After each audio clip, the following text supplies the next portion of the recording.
Hello students, a very good morning to all of you. In today's video lecture we are discussing about grievance handling strategies. ठीक है, आज के video में जो आपका subject है ह्यूमन रिसोर्स मैनेजमेंट, उसमें हम पढ़ने वाले हैं ग्रीवेंस हैंडलिंग स्ट्रेटजीज़ को. ठीक है, प्रीवियस वाले वीडियो में स्टूडेंट हमने डिस्कस किया था कि ग्रीवेंसेस क्या क्या होते हैं.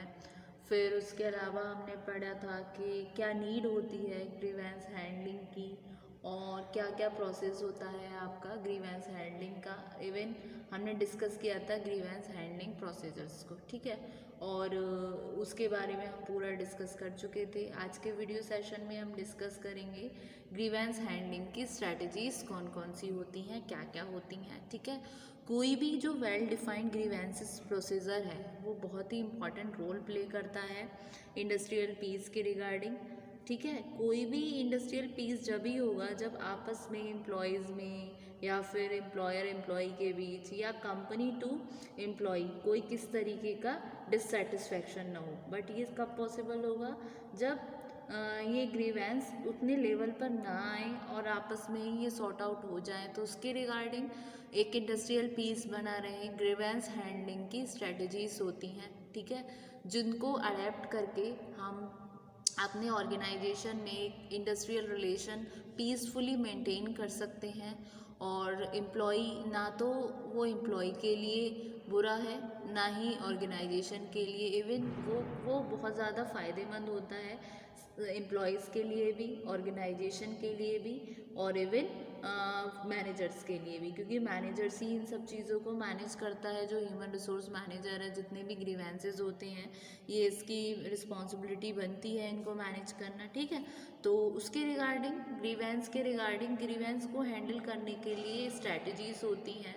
ठीक है, तो दो दो स्ट्रैटेजीज हैं इसमें आपकी. एक तो है ओपन डोर पॉलिसी, दूसरी है आपकी स्टेप लैडर प्रोसीजर. ठीक है, तो वन बाय वन हम इन दोनों स्ट्रैटेजीज को डिस्कस करेंगे.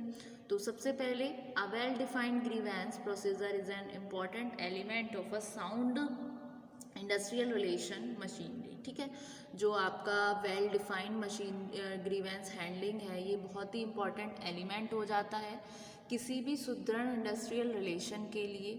ठीक, promote and effective disposal of workers grievances is the key to industrial peace. ठीक है, तो कुछ इंपॉर्टेंट स्ट्रैटेजीज हैं जो हैंडल करने के लिए ग्रीवेंसेस को बहुत ज़रूरी हैं. सबसे पहले आती है आपकी ओपन डोर पॉलिसी.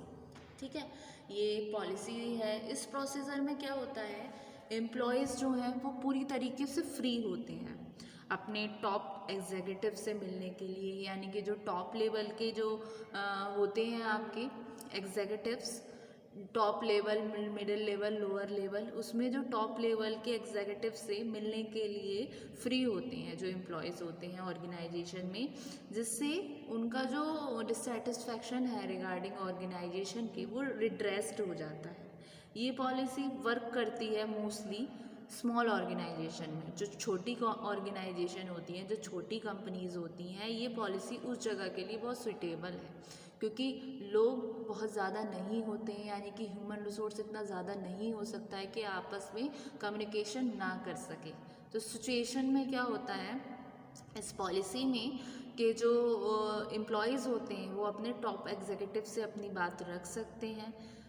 ये सुटेबल नहीं होती है बिग ऑर्गेनाइजेशन के लिए, क्योंकि इससे मैंने पहले ही मेंशन कर दिया कि ये स्मॉल ऑर्गेनाइजेशन के लिए सुटेबल है, ये बिग ऑर्गेनाइजेशन के लिए सुटेबल नहीं है.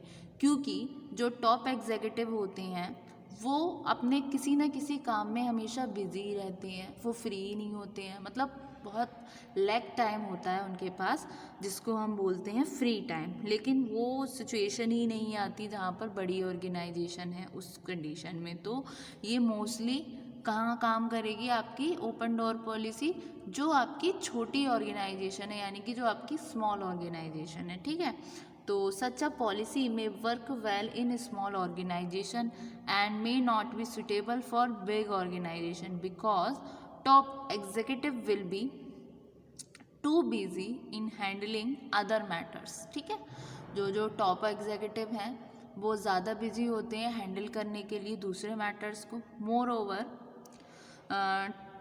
Moreover to management. ठीक है। More over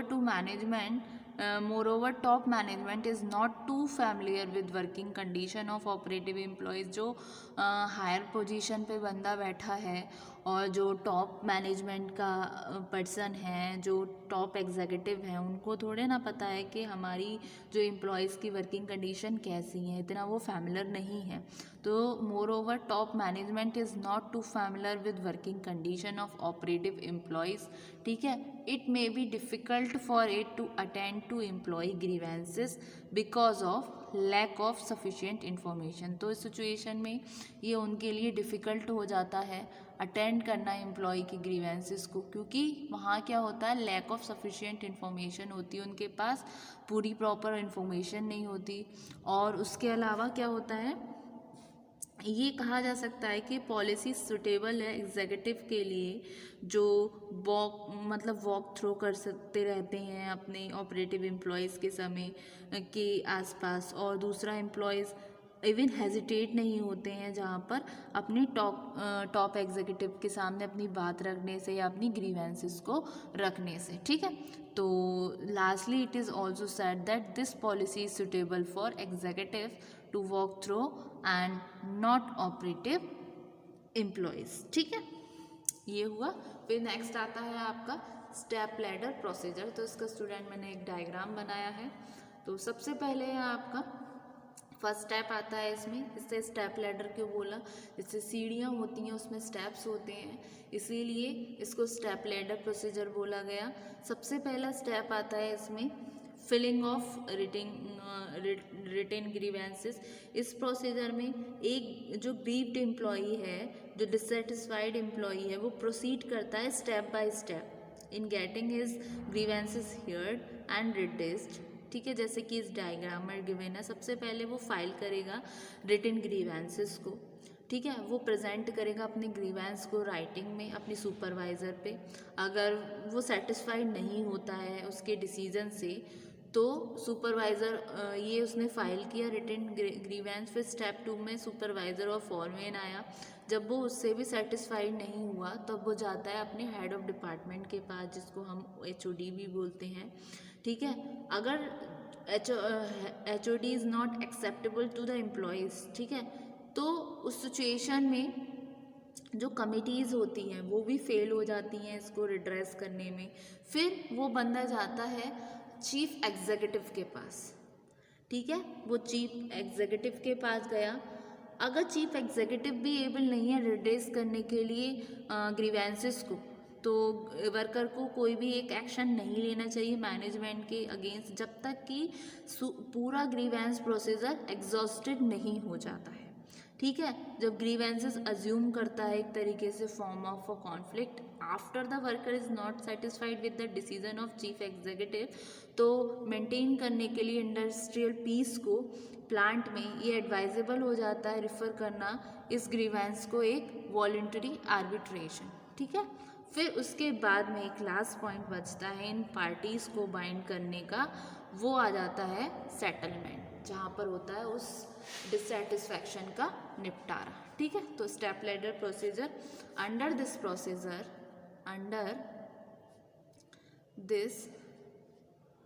procedure a grieved employee has to proceed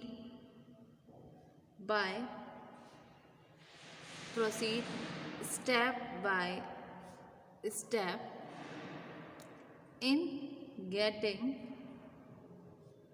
his grievances heard and redressed as given in this diagram, ठीक है। सबसे पहले firstly he has to present his grievance in writing to his supervisor. जब ये भी satisfied नहीं होता supervisor, then he may go ahead of department. अगर ये सेटिस्फाइड नहीं हो तो इस if he is not satisfied, then अगर वो सेटिस्फाइड नहीं होता है तब वो जाता है हेड ऑफ डिपार्टमेंट के पास, जहाँ पर उसका क्या होगा, there may be joint grievance committee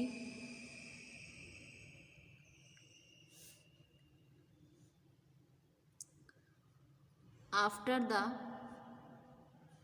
decision of head of department, ठीक है, उसके पास जाता है। फिर उसके बाद में क्या होगा, वो चीफ एग्जीक्यूटिव के पास जाएगा अगर यहाँ पर भी प्रॉब्लम सॉर्ट आउट नहीं होती है, ठीक है। चीफ एग्जीक्यूटिव के पास जब जाएगा तो उससे आगे वो जब नहीं बढ़ेगा जब तक कि उसका ग्रीवेंस सॉर्ट आउट नहीं होता है। उससे आगे वो जब बढ़ेगा जब बहुत ज़्यादा दिक्कत हो, और इस सिचुएशन में ही ग्रीवेंस सॉर्ट आउट होने के चांसेस होते हैं। फिर क्या होता है, उन दोनों के बीच एक आपसी सुलह कराई गई, जो भी दिक्कतें हुई, फिर लास्ट में आपका आएगा सेटलमेंट, ठीक है। Head of department, chief executive के भी डिसीजन से जब सेटिस्फाई नहीं हो पाता है एम्प्लॉय, तो उस सिचुएशन में उस ग्रीवेंसेस को ये अज्यूम कर लिया जाता है कि ये मैटर है डिस्प्यूट का, यानी कि इंडस्ट्रियल पीस के लिए सही नहीं है, ये एक फॉर्म ऑफ कॉन्फ्लिक्ट है जब वर्कर सेटिस्फाइड नहीं होता है डिसीजन से चीफ एग्जीक्यूटिव के। तो इस रिगार्डिंग मेंटेन करने के लिए इंडस्ट्रियल पीस को प्लांट में ये एडवाइजेबल होगा कि इस ग्रीवेंस को एक वॉलंटरी आर्बिट्रेशन हो, ठीक है, जिससे कि एक अवार्ड में आर्बिट्रेटर जो है वो बाइंडिंग करेगा बोथ द पार्टीज़ को, किसके थ्रू, सेटलमेंट के थ्रू, ठीक है। तो ये हुआ आपका ग्रीवेंस हैंडलिंग प्रोसीजर, ठीक। तो एक बार हम इसको गो थ्रू करते हैं। ये रहा इसका डायग्राम।